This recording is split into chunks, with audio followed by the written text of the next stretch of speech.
नमस्कार बच्चों। आज हम Jammu and Kashmir board of school education की छठी की पाठ्य पुस्तक किशोर भारती में से एक और पाठ अक्षरों का महत्व इसको जो है पढ़ेंगे और इसको समझने की कोशिश करेंगे। जैसा कि आप जानते हो, आपकी रेगुलर जो क्लासेस है वो नहीं हो पा रही हैं, लेकिन आपकी ऑनलाइन क्लासेस हो रही हैं और आपके जो टीचर्स हैं उनका यही मकसद है कि किसी ना किसी तरह भी आपके पाठ में जो कहानियाँ, कविताएं या जो अन्य जो सामग्री है उनको वो आप तक पहुंचा सकें, आपको समझा सकें। तो ये एक छोटी सी कोशिश। तो आइए हम इस पाठ को पढ़ते हैं और समझने की कोशिश करते हैं। पाठ का नाम है अक्षरों का महत्व। अक्षर किसे बोलते हैं? अल्फ़ाबेट्स को। जब आप कोई भी भाषा लिखते हैं तो सबसे पहले आपको उसके अल्फ़ाबेट्स को जो है वो पढ़ना होता है। जैसे इंग्लिश अगर आप पढ़ोगे तो आप ABC पढ़ोगे सबसे पहले। इसी तरह हिंदी पढ़ोगे तो आप वर्णमाला, स्वर पढ़ोगे, व्यंजन पढ़ोगे। इसी तरह आप जब उर्दू अगर आपने सीखना है तो आपको अलिफ बे पे ये अक्षर जो है पहले सीखने पड़ेंगे। जो किसी भी भाषा का जो मूल है, बेसिक है, वो क्या है? अक्षर है। तो उनका क्या महत्व है वो इस पाठ में बताया गया है और बहुत ही सरल भाषा में ये पाठ जो है आप तक लिखा गया है, आप तक पहुंचाया गया है। मैं इसको पढ़ूंगी, आप ध्यान से इसको सुनो और समझने की कोशिश करो। अक्षरों की कहानी। ये पुस्तक अक्षरों से बनी है। सारी पुस्तकें अक्षरों से बनी है। तरह तरह की पुस्तकें, तरह तरह के अक्षर। दुनिया में अब तक करोड़ों पुस्तकें छप चुकी हैं। हजारों पुस्तकें रोज छपती हैं। तरह तरह के अक्षरों में हजारों की तादाद में रोज ही समाचार पत्र छपते रहते हैं। इन सब के मूल में है अक्षर। हम कल्पना भी नहीं कर सकते कि यदि आदमी अक्षरों को ना जानता तो आज इस दुनिया का क्या हाल होता। कोई कह सकता है कि हम अक्षरों को अनादिकाल से जानते हैं। अक्षरों का ज्ञान हमें किसी ईश्वर से मिला है। पुराने जमाने में लोग सचमुच ही सोचते थे कि अक्षरों की खोज ईश्वर ने की है, पर आज हम जानते हैं कि अक्षरों की खोज किसी ईश्वर ने नहीं बल्कि स्वयं आदमी ने की है।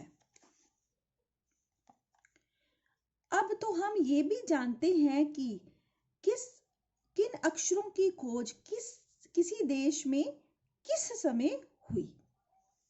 हमारी ये धरती लगभग 5 अरब साल पुरानी है।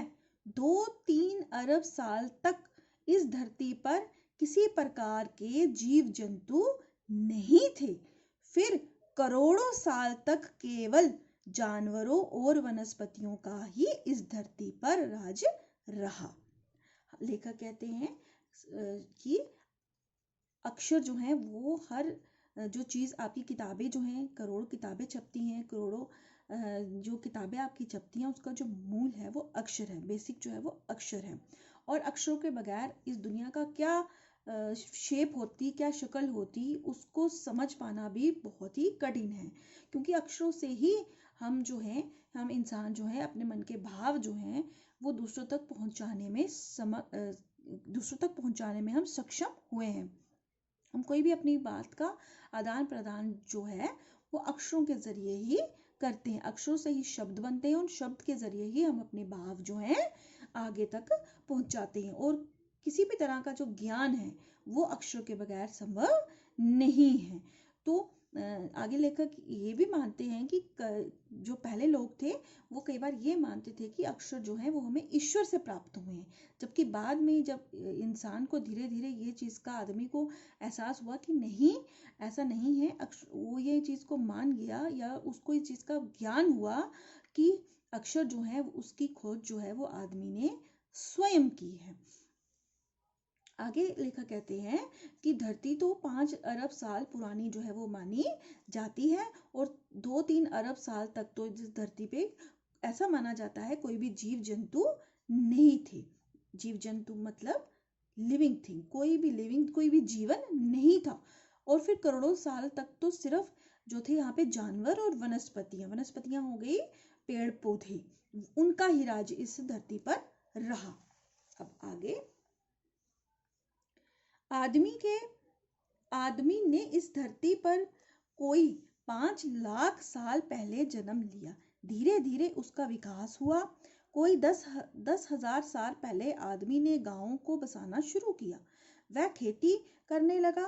वह पत्थरों के औजारों का इस्तेमाल करता था। फिर उसने तांबे और कांसे के भी औजार बनाए।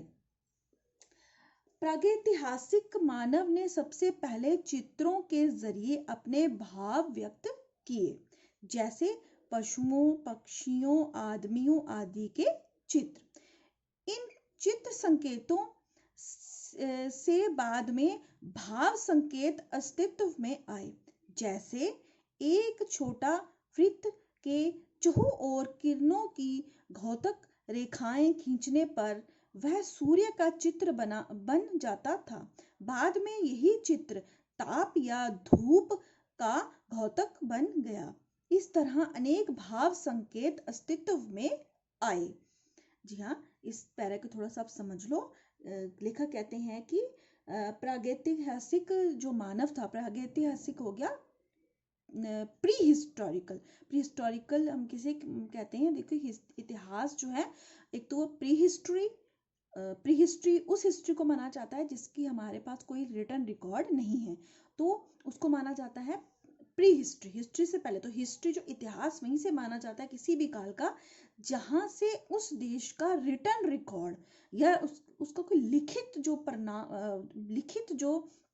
कुछ हमें उसका रिकॉर्ड जो है वो मिलता है। जैसे अगर हम इंडिया की बात करें तो ऐसा माना जाता है कि यहाँ का रिटन रिकॉर्ड जो है वो रामायण, महाभारत और वेद पुराणों से जो है वो शुरू हुआ है। तो वहीं से हिंदुस्तान का या इंडिया का जो इतिहास, भारत का इतिहास जो है वो माना जाता है।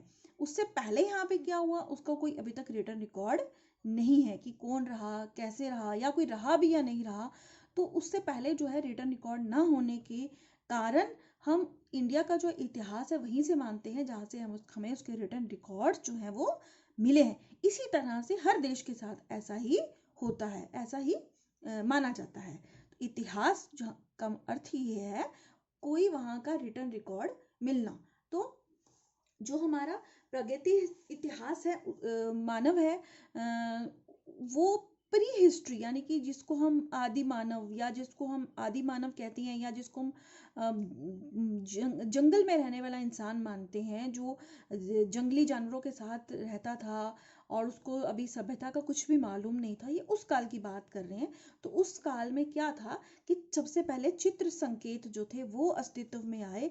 तो जैसे यहाँ पे एक एग्जाम्पल ही है कि एक छोटा वृत्त होता है, सर्कल, इस तरह से सर्कल बना के तो इस तरह से लकीरें जो हैं वो लगा दी जाती थी। इस तरह से एक छोटा सा सर्कल बना दिया और यहाँ पे इस तरह से दर्शाने के लिए, क्या बनाने के लिए, ये आज आप भी इसको कई बार सन बनाने के लिए इस्तेमाल करते हो, तो ये सन का चित्र हो गया।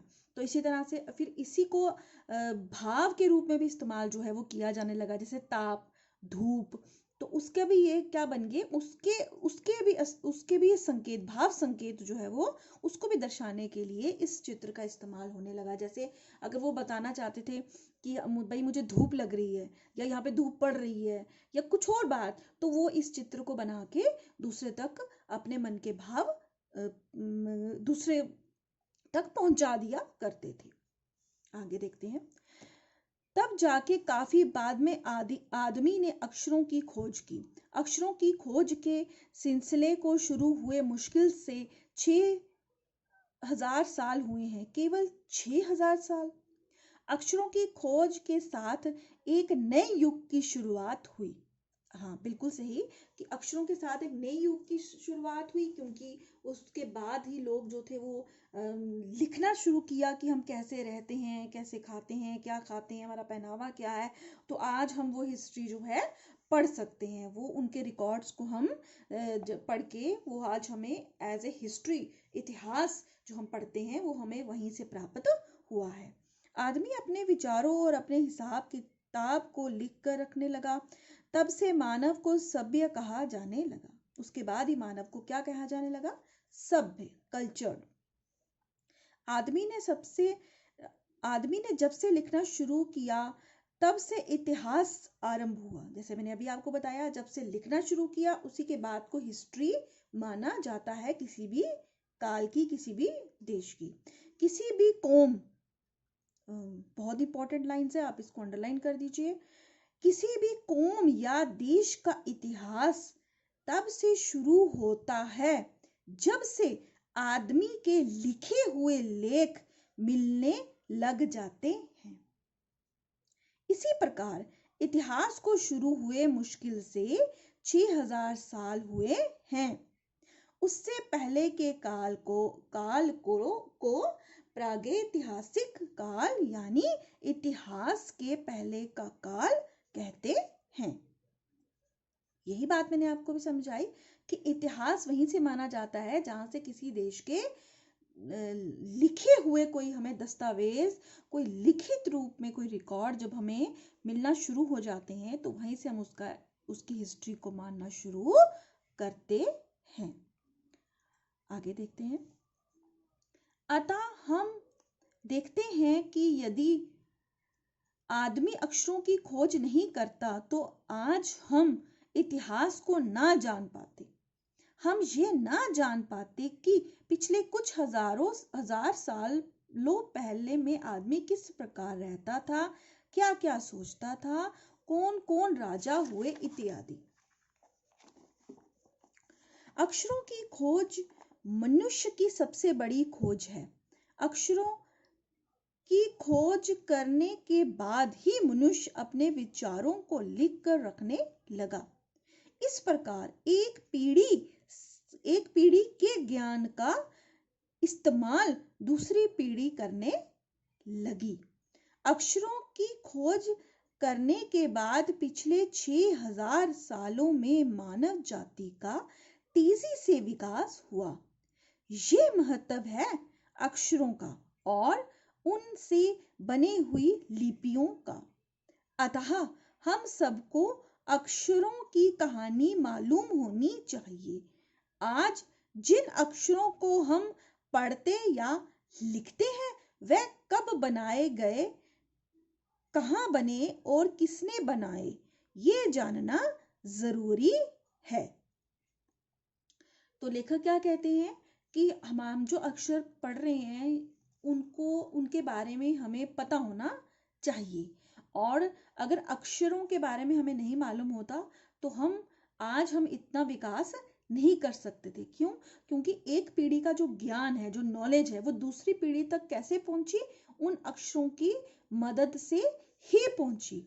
और इसीलिए हमें उनके अक्षरों के महत्व के बारे में और उसकी लिपि के बारे में, उसकी लिपि के महत्व के बारे में हमें जानना चाहिए, हमें पता होना चाहिए। लिपि क्या होती है?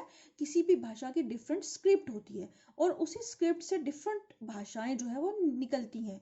अभी आप 6ठी कक्षा में हो, आपके लिए इतना ही जानना पर्याप्त है कि हिंदी की जो लिपि है वो देवनागरी है। आपको ये याद रखना है। अगर आपके लिए प्रश्न इतना ही पर्याप्त है कि अगर आपसे कोई पूछ लेता है कि हिंदी की लिपि कौन सी है तो वो देवनागरी लिपि है। तो उसका अक्षरों की कहानी जो है उसको हमें बच्चों को मालूम होनी चाहिए। इस स्टेज तक हमें इसका ज्ञान होना चाहिए कि किस तरह से अक्षरों का महत्व है और हमारे जो जीवन है उस पर ये अक्षर क्या प्रभाव डालते हैं। मुझे आशा है आपको ये पाठ पढ़ने में मजा आया होगा और समझ आया होगा।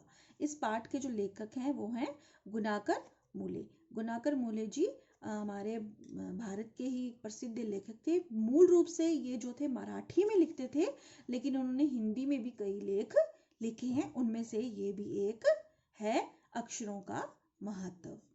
धन्यवाद।